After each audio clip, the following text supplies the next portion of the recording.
On a nasty deal like this one, hey, how about something good? Got the averages down, high volatility, maximum fear and confusion. Sell. Why don't we take a moment to praise the companies that have consistently made us money, along with their stalwart CEOs. The ones with business models that work, even in the worst case scenario, sky-high oil prices, crimping the consumer, the economy, whatever. Specifically, let's talk about Herbalife, HLF, a network marketing company that sells nutritional supplements and weight management products. I like to think of it as an Avon or Tupperware of the weight loss biz. It's as good as Tupperware. It's much better than Avon. Last night, Herbalife reported a stellar quarter, which caused the stock to soar $7.04 today. Come on, the market was down 100 points. And HLF has now given us an astounding 88% gain since the CEO came on the show in my invitation in November of 2009 at $40. See, Herbalife is not just a play on combating obesity, a huge theme that we can't get enough of here on Mad Money, considering how overweight most Americans are and around the world. This company also gives you exposure to our aging population because as many generations of baby boomers get older, consuming more and more nutritional supplements to stay healthy. How do you think a 66-year-old man like myself stays this spry?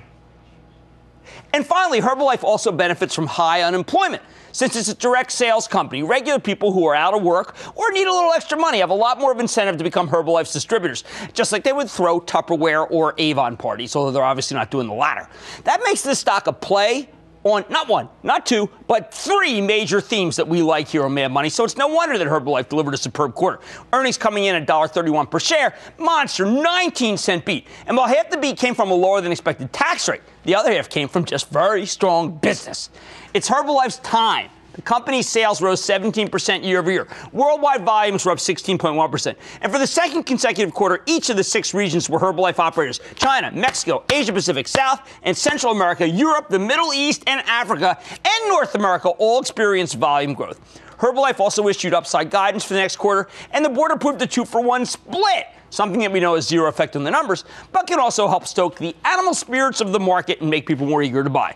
Herbalife's made you a ton of money. Okay? Especially because we proudly got behind the CEO at a time when short sellers were making up a lot of bad stuff about the company that we correctly chose to ignore. So let's talk to Michael Johnson, Herbalife's very bankable chairman and CEO, find out more about the quarter and what remains ahead for this terrific company. Mr. Johnson, welcome back to Mad Money. Hi, Jim. How are you? Well, I'm pretty darn good. You know why? Because you have made so many people money, and that makes me happy, Michael. Well, thank you, Jim. All right, first big question. What the heck are you doing public? If I were you, I would take the company private, demand 33% of the equity, and bring it public 6 years from now when people recognize your greatness. What do you think of my plan? Well, I think it's an interesting plan, Jim. If someone comes knocking on the door like you, we'll talk to you. Well, I'd have to own a Major League Soccer team or something to do that. All right, what's happening? First of all, we got to do some region by region, because as great as the United States was, will you tell me what is happening in Mexico? Because most people don't recognize Mexico as an unbelievable market. You and to some degree Home Depot, by the way, but you're the only guy I've ever seen taking over a country by storm. What the heck is happening there? Well, in Mexico, this is the birth of our nutrition clubs. It's a place where it all started, the daily consumption model.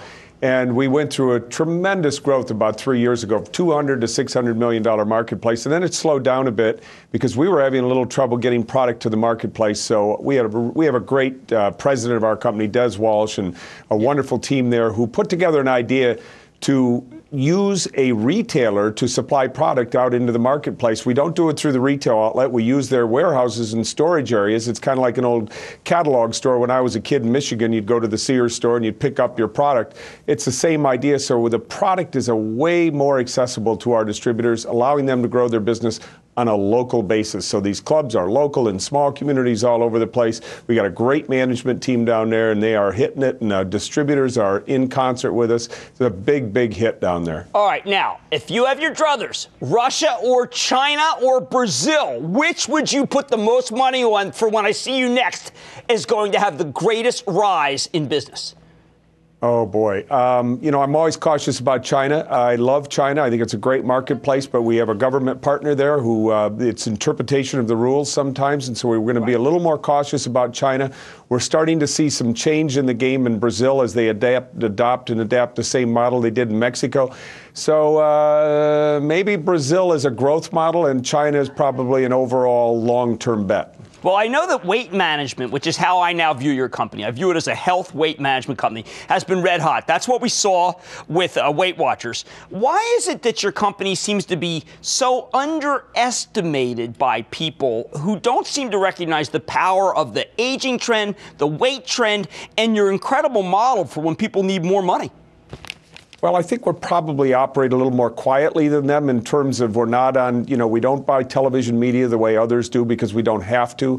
It's a push business where people have their own areas to operate. So they operate in neighborhoods and they reach out to people, and it's a very, very personalized business. We're going to have a much stronger presence on the web very soon. So maybe people will take notice of us a little bit more.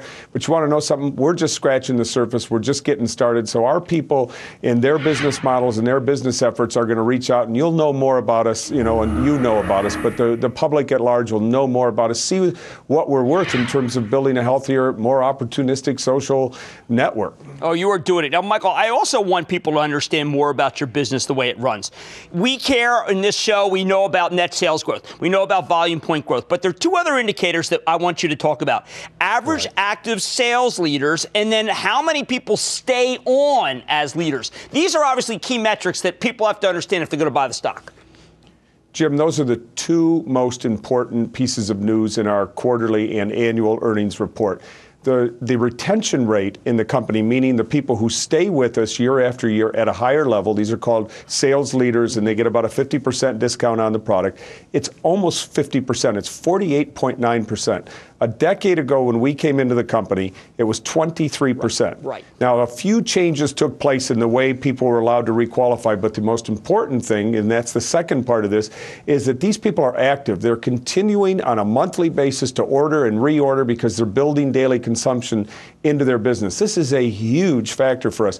That means if you come to Herbalife and become a sales leader in the company, you have a 50% chance, 49% chance to be exact, to stay with us. Now, when you think about businesses that start up, small restaurants, shoe repair places, you've got a 10% chance of survival. Now in Herbalife, it's 50%. We are blown away by this number. We're excited about it. But again, we're just scratching the surface. All right, one last question, because I know you got to go.